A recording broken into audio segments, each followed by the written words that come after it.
सतीश रैना सतीश रैना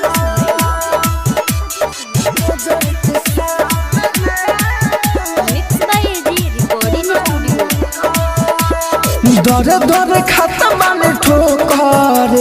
छोड़ल बना के बड़ो कर दर दर खत्म में ठोकर छोड़ल बना के बड़ो कर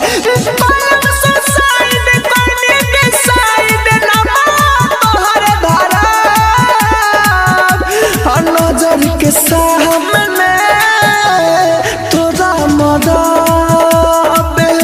रे नजर के सामने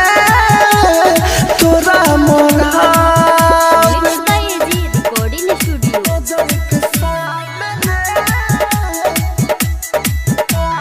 डीजे सुमित सतीश रैना सतीश रैना बढ़ल परेशानी कैसे जियतानी ए जानी ले हम रे दुख देली ढेरे रे हमके अनेरे रे कोइले नहीं कमी रे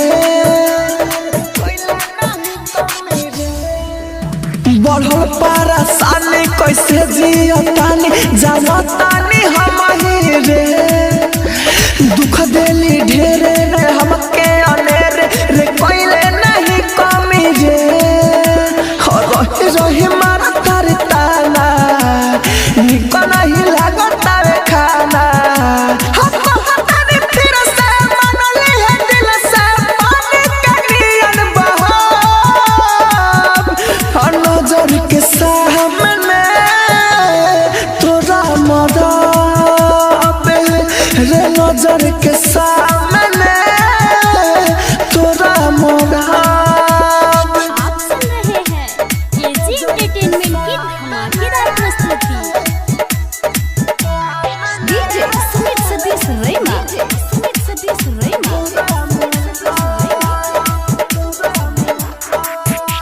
राहुल राजधानी के सगरो नादानी के फेरो न देख पाइबू अमित आशिक से पूछली हा ठीक से अब नानी रख पाइबू राहुल राजधानी के सगरो नादानी के फेरो न देख पाइबू अमित आशिक से पूछली हा ठीक से अब नानी रख पाइबू हसीना से लौना तू लगाई तबे न करे दावा जुड़ाई हतोरी कोना तोरी बात मन मजा पूरी बात टेंशन ना आवे साहब नजर के सामने तोरा मदाब रे नजर के